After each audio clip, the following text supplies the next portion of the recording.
Extra hard columns and intricate bosses, victories and losses and Miquella's crosses, blood fiends and curse blades and nightmares with wings. These are some more of my favourite things.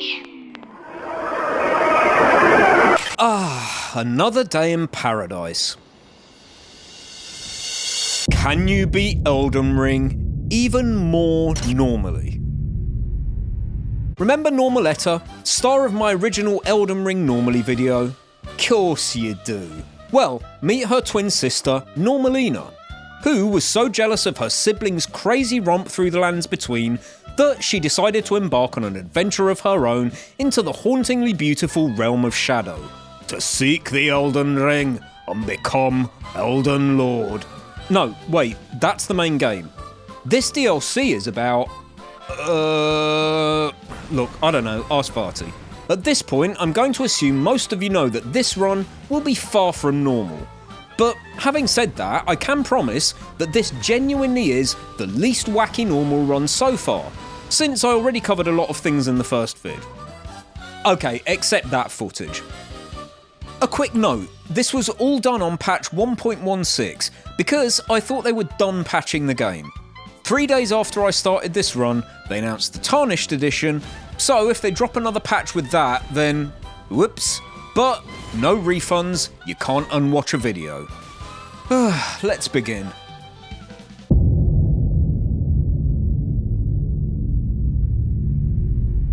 Well, once more unto the breach, dear friends. Samurai is starting class because unfortunately Normalina is a bit of a weeb. I don't hold it against her though. Also, I'd need a bow and a light shield for reasons, so it's free real estate.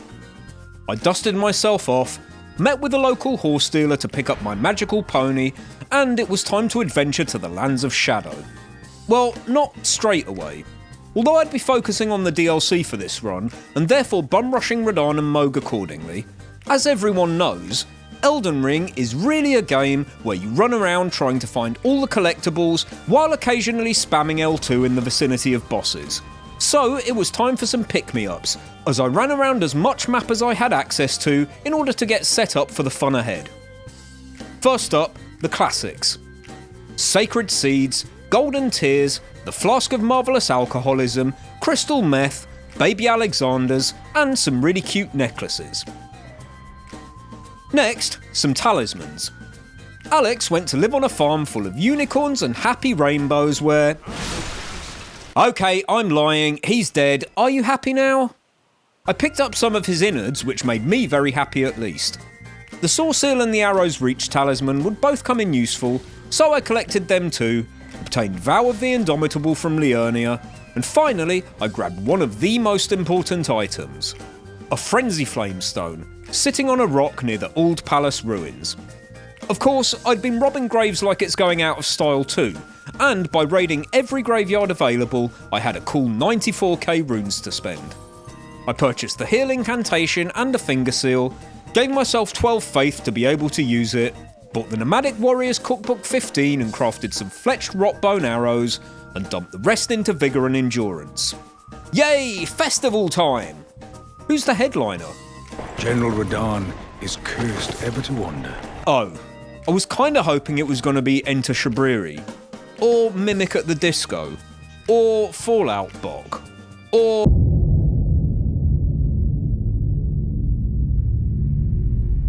Oh sure, I bet you're expecting me to do something silly like kill Radahn by making him crash into the ocean at the start of Phase 2. Please! I would never! Firstly, because I think that's patched now, and secondly, because it's more fun to find somewhere else to pull the exact same stunt. Head over towards this area with the large pillars, and, with a bit of persistence, you can glitch jump up the rock face.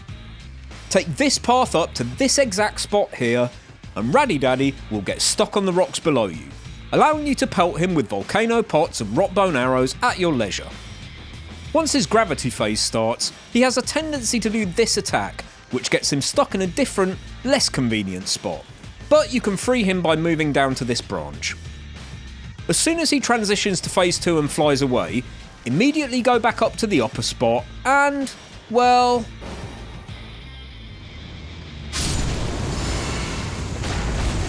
Huh, guess I didn't even need Vow of the Indomitable. Look, I'll be honest, that looked so goofy because I was fully expecting Radahn to fly at me from a different direction. I didn't actually think he'd be stupid enough to meteor right through solid rock, but here we are.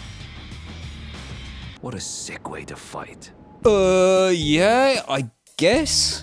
With my first shard bearer down, I returned to the round table to meet Enya and the Fingers, who are like a shittier version of Josie and the Pussycats. And it was time for part 2 of my devilish plan. Now, I could just do Varre's quest at this point for Mohgwyn access, but I still had a bunch of late game areas to visit, and no desire to do it legitimately.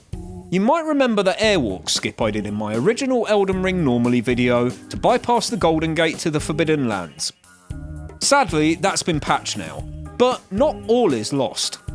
As my grandma always used to say, you can lead a magic horse to water, but you can't teach it to fly. And, despite the fact that she was completely senile, she wasn't totally wrong. She was a little wrong though, because you can teach a magic horse to fly if it's only a suggestion of a horse. Fine, let me explain.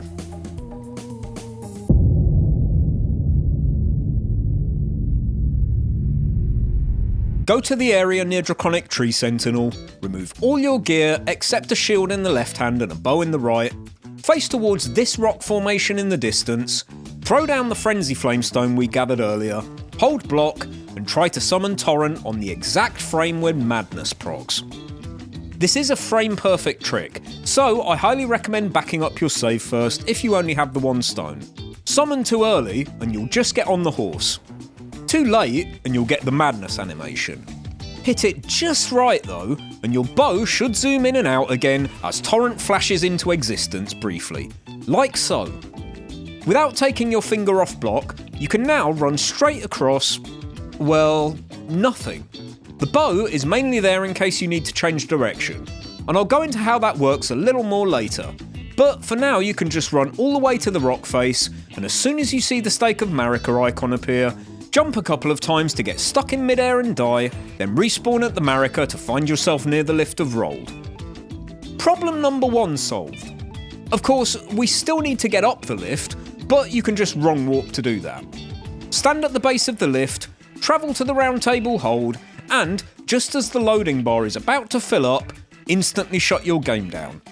If timed correctly, the game says, well, I don't know where you want to go, Mr. Fussy, so I'll just dump you here. Here being the default spawn for the zone, in this case, the area at the top of the lift. With the mountaintops accessible to me, I could collect plenty more useful items, but that still left problem 3, reaching the consecrated snowfields. Luckily, FromSoft never actually patched the snowfield skip I also showed off in my last normal video. Essentially, if you launch yourself with this Spirit Spring, and, just as the camera perspective changes, jump sideways. If done right, you'll fall all the way down without actually dying. Quit out to reset the camera, and you can then hop over and down some rocks to reach a teleporter straight to the snowfield's Erd Tree. From here, I made my way up towards Ordina, and used the extremely niche tech of just standing there to make the Sanguine Noble Invader fall to his death. That was pretty funny. I hope someone was watching. Not only is Mohgwyn full of fun goodies like fat stacks of cash and an ancient somber dragonstone, but I could also repeatedly lead the White Mask Invader into the blood geysers until he decided that breathing was too much effort, and graciously dropped me the White Mask, another item I'd need later on. It's Mohgwyn time!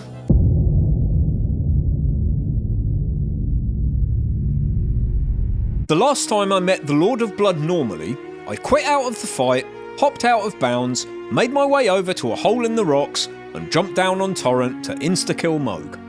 Sadly, that's been patched, so this time I would have to... Psych. Thing is, they never actually patched it by putting a kill plane in. They simply made it so that swinging your sword on horseback no longer keeps you alive while falling. But by stepping off the ledge while holding down a delayable incantation like heal, you can still infinitely drop into the endless void to give Mohg and the rest of his underground cronies a swift one-way trip to the hospital. Tough game.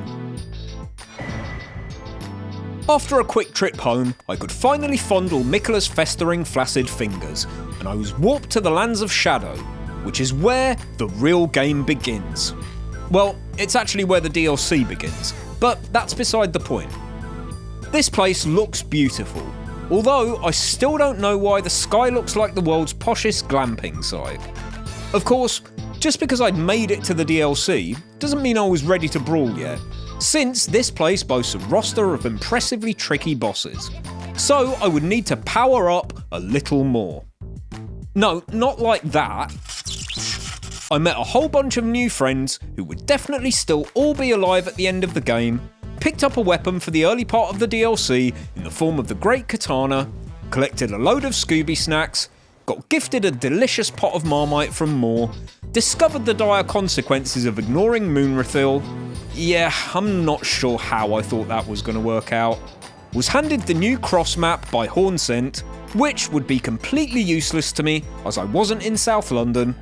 Briefly travelled back to Limgrave to dispatch Margit and get another talisman pouch, and warmed up a bug by putting it in my mouth. Huh? I mean, by using a warming stone to receive a cookbook as a reward. Seems normal enough.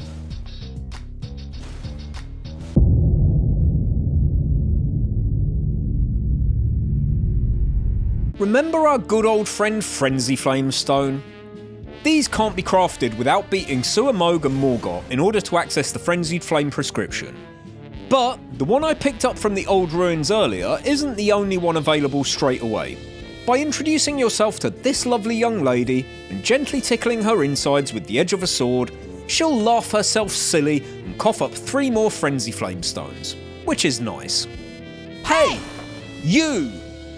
Remember just now when I said 3 more stones were available?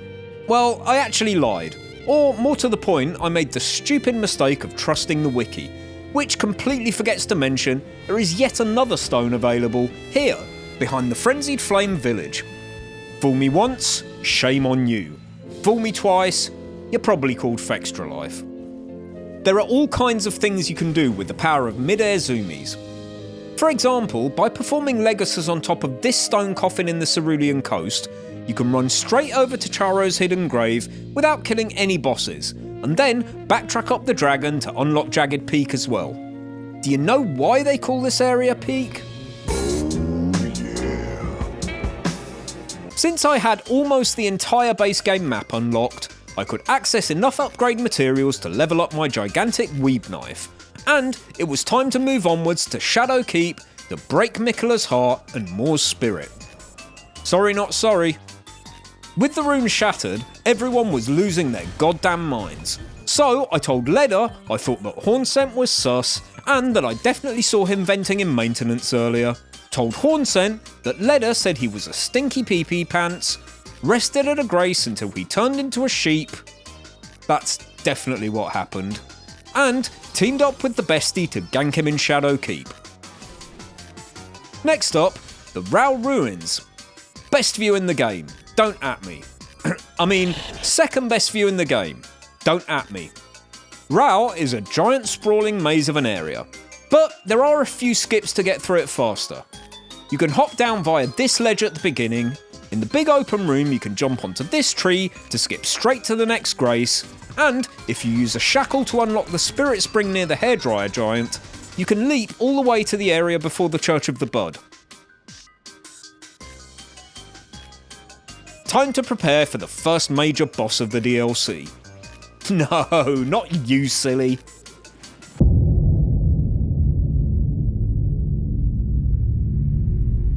Miyazaki loves nothing more than hiding entire areas behind obscure mechanics. Like this place. I can't believe the only way to reach it is to fly. But good thing we have our old pal Legacies to rely on. Now, I mentioned previously that the bow is needed to change direction during this trick. And here is a place where it is required, since you need to curve around the side of Romina's arena. Huh, that rhymes.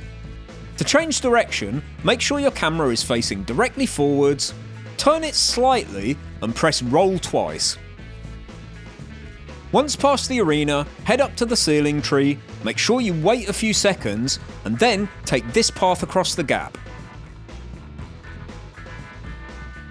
You'll see the structure isn't properly loaded in yet, so move up the stairs until it does, and then you can simply let go of block and head back to get the grace. Man, hard to believe this is the intended way to get here. Assassin's Gambit helps to make it up the staircase of never-ending bullshit. Just about.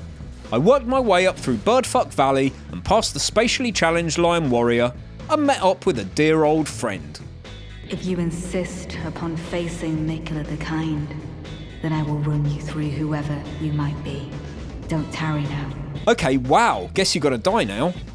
For my next trick, I will require the Black Knife armour, which can be found in Ordina, some hefty rock pots, the Smith Script Spear, which I picked up earlier from the Forge of Starfall Past, and the Giant Hunt Ash of War, which drops from the Knight's Cave in Northern Liurnia.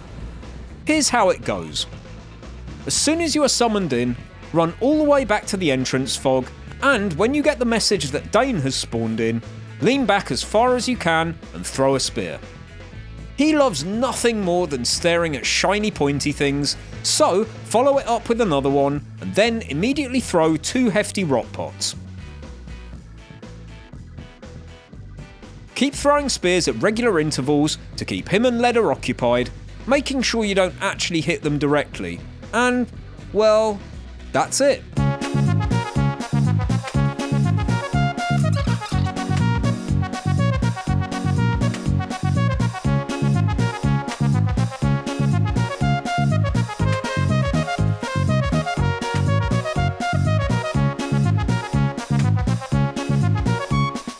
Died 2017, reborn 2024. Welcome back, Half-Light Spear of the Church. Sadly, Leder isn't rottable because she's just too pure. So once Dane has been Thanos snapped out of the fight, we're doing this old school. And by that, I mean I'm spamming Giant Hunt on her until she doesn't know what day it is anymore, while Ansbach does something that could be considered helping, I guess. Beautiful stuff. Finally, I can see what the first Remembrance boss of this DLC is all about. Huh, you again? Well, this shouldn't take long. See? That didn't take long.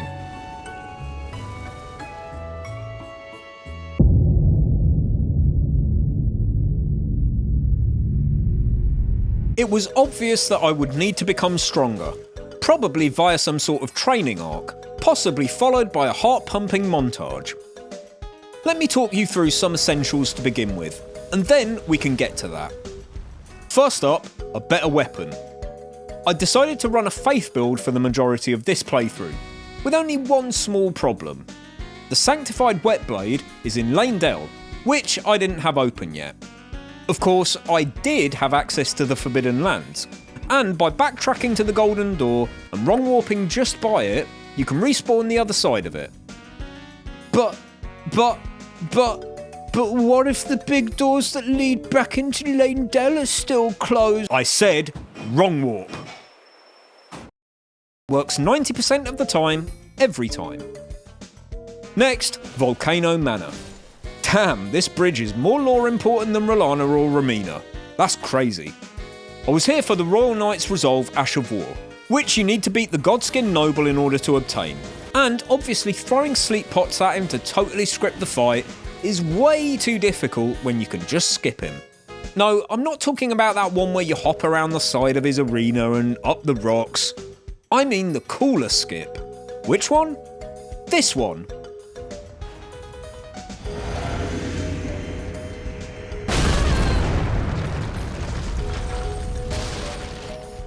I'll be taking that, thank you very much. I had some things I'd need from the Abyssal Woods as well, but that means going through Darklight Catacombs and fighting... Jory. On the other hand, why take the underground when you can fly in style? Now, although you've seen me equip a bow to do the airwalk so far, its only purpose is really to change direction. It's not required at all if you're only going in a straight line. And for this version of the skip, I would have a finger seal equipped in my right hand instead, with the heal spell memorised. Make sure Torrent hasn't been summoned at all in your current session, so quit out if needed, stand somewhere around this spot here, near the first Drake and Jagged Peak, and use a bow to line up just so, then do the glitch. You'll know when you've got it if Torrent appears in briefly and your weapon skill is greyed out after. Now, run! The Abyssal Woods text will appear after a while, followed by the Jagged Peak text. As soon as the latter appears, count to 4, then hold down the heal spell. You'll fall all the way to the ground and die, but can respawn at the nearby Marika to reach the Abyssal Woods peacefully jury-free. Now I was here, I could parry the Aging Untouchable to... I said I could parry the Aging Untouchable to... Fine, I didn't want your stupid talisman anyway, you ugly grapehead. Oh, yeah, the montage. I almost forgot.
Time to release some tension.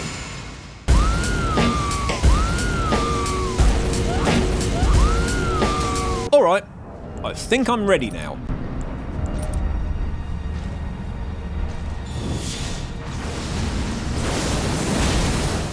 Lord brother, at long last you are returned.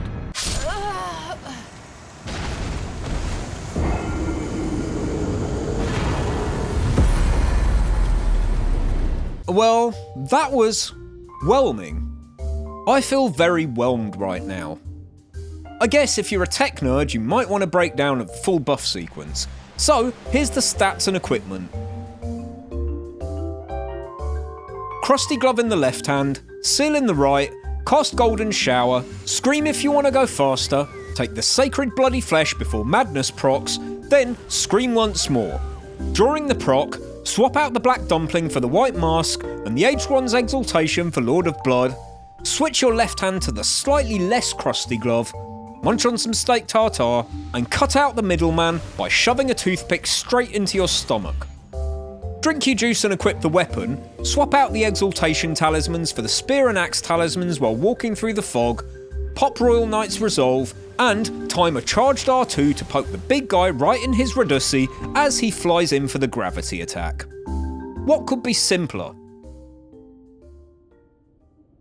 With the only obligatory boss of the DLC destroyed, I could only hope the remaining, totally optional bosses would give me a more suitable challenge. Because Elden Ring isn't really a game about collectibles, it's a boss rush simulator.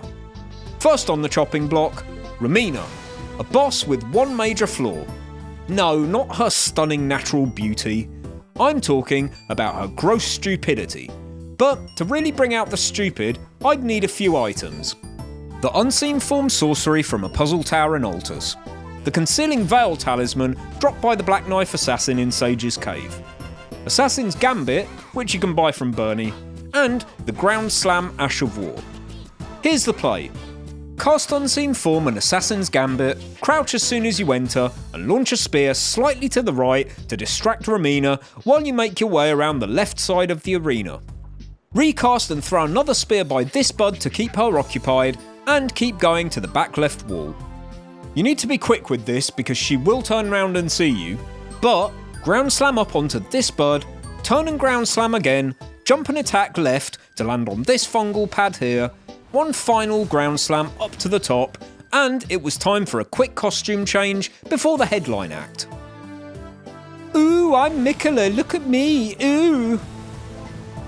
I was safe up here from almost everything she does, except for the butterfly attack, which is why I brought a shield with Vow of the Indomitable on it.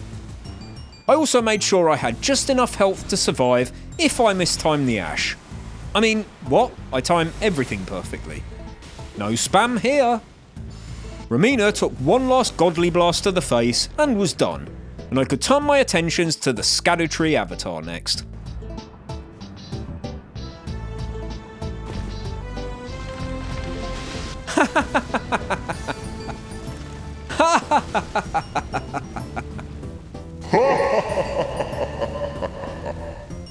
Go overdose on a bag of fertilizer, you dried up bundle of twigs.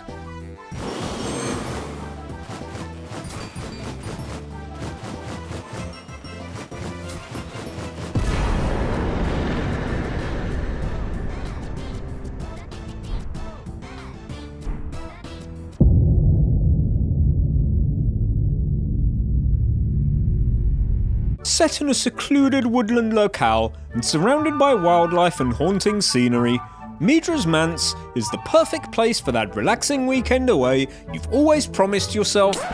Bleh, who am I kidding? If this was a hotel, there would be a sign at reception saying, "You don't have to be mad to work here, but it helps." Even the sauna is pitch black and full of rats. You know, I'm starting to think that might not even be a sauna at all. Luckily, this is where Midra lives, and I love Midra. I love him so much, I want to bring him flowers. No, wait, I read that wrong. I want to bring him flour. BRB.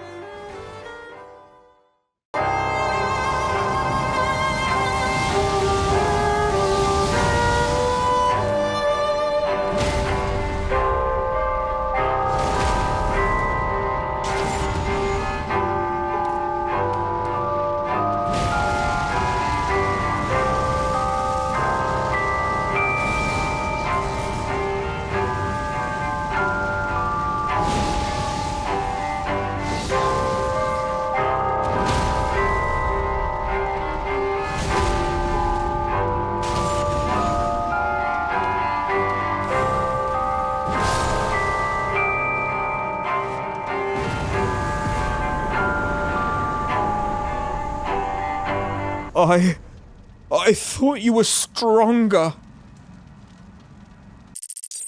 You take the blue pill, you get to climb the Enir Ilim staircase. You take the red pill, you get to play Laser Quest in the Fissure. Both pills suck. Now, I really wanted to do something cool for Putrescent Night. I spent a lot of time trying to do cool things here, to no avail. I'd heard of a fabled AI freeze, but wasn't able to replicate it no matter what I tried. I attempted some flying shenanigans from the entrance to the fissure to see if I could get anywhere useful, but to no avail. I even tried getting him past half HP before he left his spawn by shooting him with the jar cannon in the hope he would go into his phase transition before moving and get himself stuck behind the fog, but, well, nope. I'm sad now. Leroy Jenkins.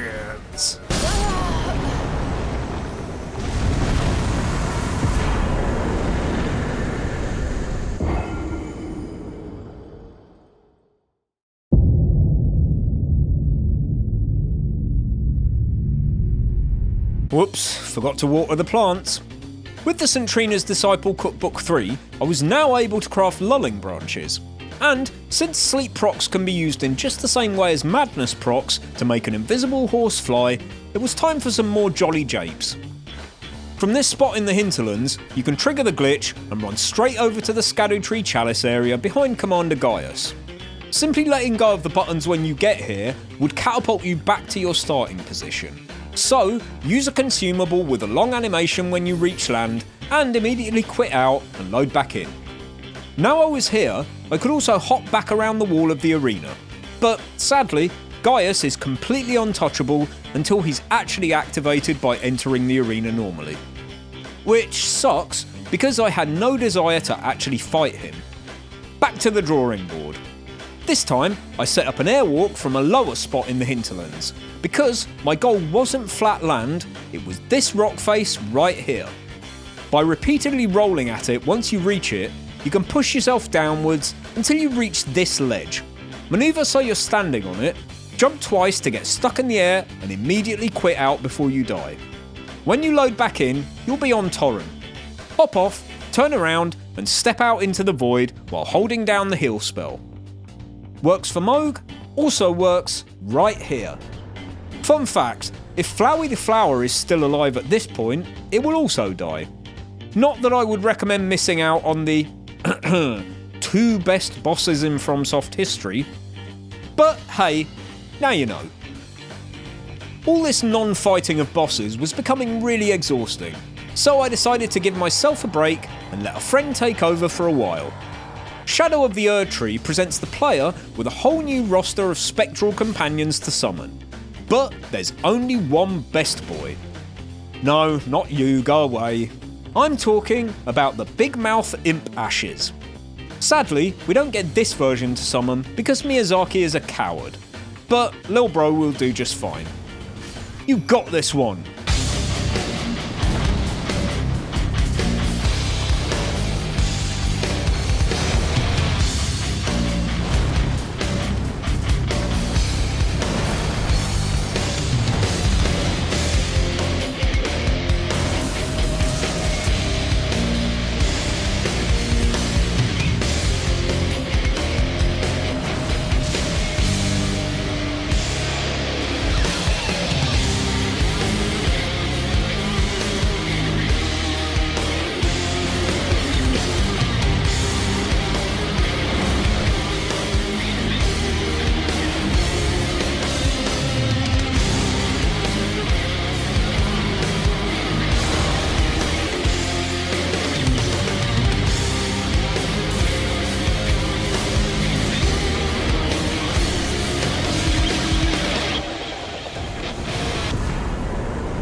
All remembrances? You mean I have to kill... that boss too? Well, that blows. Time to hit up the Cathedral of Manus Metir and meet Mama Ymir. Wow, I can't believe FromSoft would use AI to design this game. Metir is a boss that gets a big thumbs down from me. But if an encounter feels like the design is basically random bullshit, go, then I'll fight fire with fire. So I decided to take the opportunity to try out some of the lesser used consumables introduced in the DLC. Whilst I farmed the materials to make a little bit of everything, I settled on a shorter list for the actual attempts, since I was still running a faith build and some items, like glinting nails, performed so poorly it wasn't even worth the mind-numbing farm to craft them. So here's what I went with. First up, fire coils. These naturally scale with faith, and I could also easily boost their damage with talismans and buffs. So I used them at the start of the fight to get in the big boy damage to burst her down quickly. Metir tried to do something vaguely resembling a coherent attack pattern, but she was all fingers and thumbs. So I dodged her like I dodged my responsibilities and punished accordingly. The fire coils alone were enough to get her down to phase 2, but I was almost out. So it was time for the next tool in my arsenal, the Call of Tibia. Woo! Spin to win, my little skelly bro! Obviously, these aren't nearly as effective as the coils on my build, but could still output a solid 1k damage if the entire animation connected. They're also super useful for dealing with the ham babies that Metir constantly shits out. With the tibias exhausted, I moved on to fire sprite stones. These weren't great, at least on my build, but more importantly, they have a relatively long animation to use, which isn't ideal for any boss fight in this DLC. I highly recommend a shield with Vow of the Indomitable for this fight, mainly to deal with the supernova laser shitshow, which Metir somehow completely forgot to do until near the end of the fight. I decided not to risk my life with more sprite stones, so I switched over to round rocks to finish off the job. They're round, they're rocks. What more do you want? Handy Mandy over here thought it would be funny to ruin my hitless fight by pulling a second death ray out of her butt. I played some rock and roll, A third death ray hit the building, because why the hell not at this point, and I finished her off with a boulder to the face. I said I finished her off with a boulder to the face. Sheesh.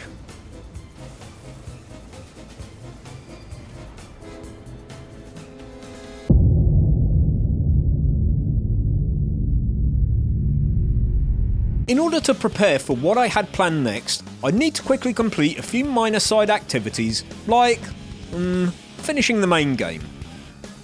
Nobody got time for Fire Giant though, so I wrong-warped Farah Missoula from the Four Belfries teleporter to skip him, and rushed the final boss gauntlet. The Godskins nodded off while I hummed a gentle lullaby. Malekith spammed his L2 button a lot, but forgot to level Vigor. Gideon was just... Gideon. Godfrey was awesome as hell. Raddy did some fancy hammer stuff for little end result, and Elden Beast flopped around uselessly, punctuated by the occasional fireworks show. Stop! Hammer time! One swift trip to the hairdressers later, and it was family visitation time. Mother. It's okay, son. I'm here now.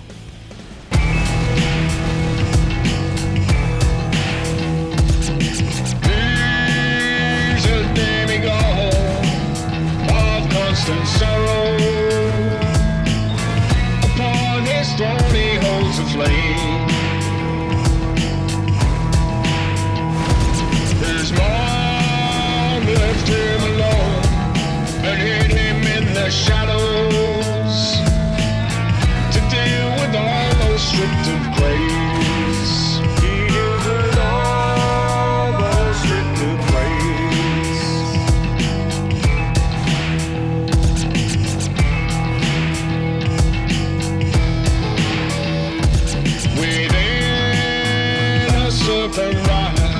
His mama sued his eye,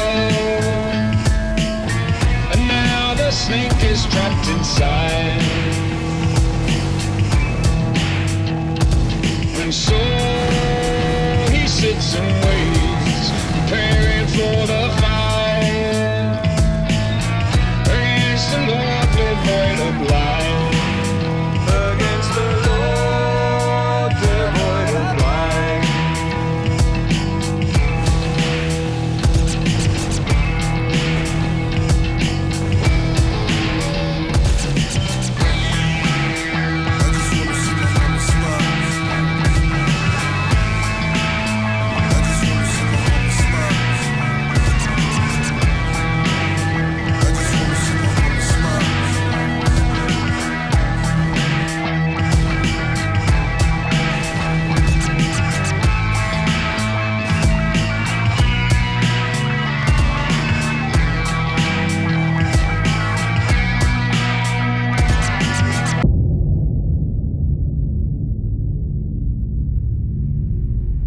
As you all know, I deeply care about lore, and with Messmer dead, it was only right his girlfriend met the same fate, so that they can live happily together in the afterlife, blah blah blah, Crimea River. This would actually be a completely normal R'hllana fight, as I couldn't think of anything fancy to do at this point. Oh yeah, except I'd be doing it one-handed, because I'd need the other hand free, just because... First things first, I respec'd into a dex build, and my weapon of choice was the Falx, which drops from Hornsent, mostly because of its weapon skill, Revenger's Blade. Why? Because it's easy and it does a lot of damage.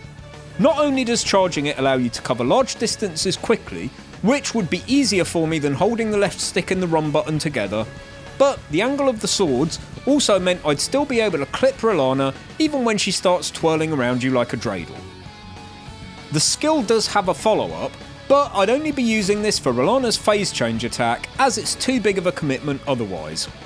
I also had the Fine Crucible Feather Talisman equipped to give myself a different iframes option to rolling or jumping, because, again, the fewer inputs, the better. I played this fight far more passively than I would normally, so there was a little bit of dead air where R'hllana would just idle or cast glint blades with no follow-up, so I've cut those bits of footage out. But otherwise, what you're seeing in the background is the full fight. Just so you know, I did actually do it one-handed. Okay, I'll shut up now, shall I?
Okay, fine, I'll show you what I was doing with my other hand. Hell yeah, Oblivion Remastered, baby! Oh no, I accidentally used personality A with audience group B there. That was almost a disaster.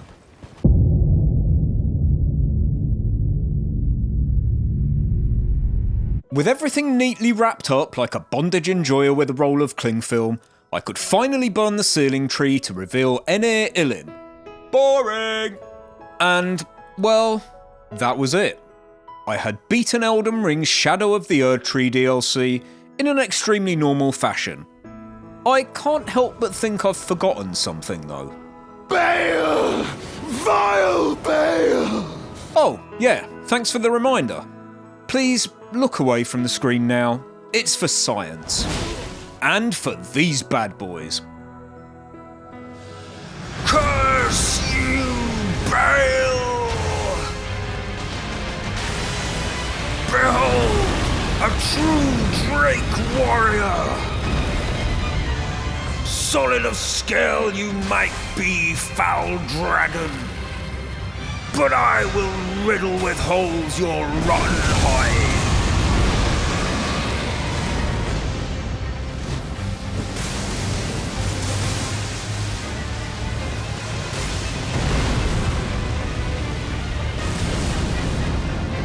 With a hell of harpoons!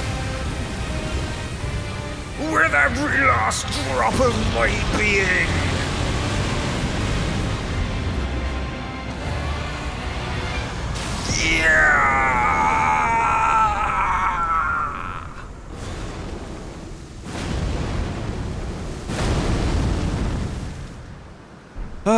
Okay, I think I got that all out of my system.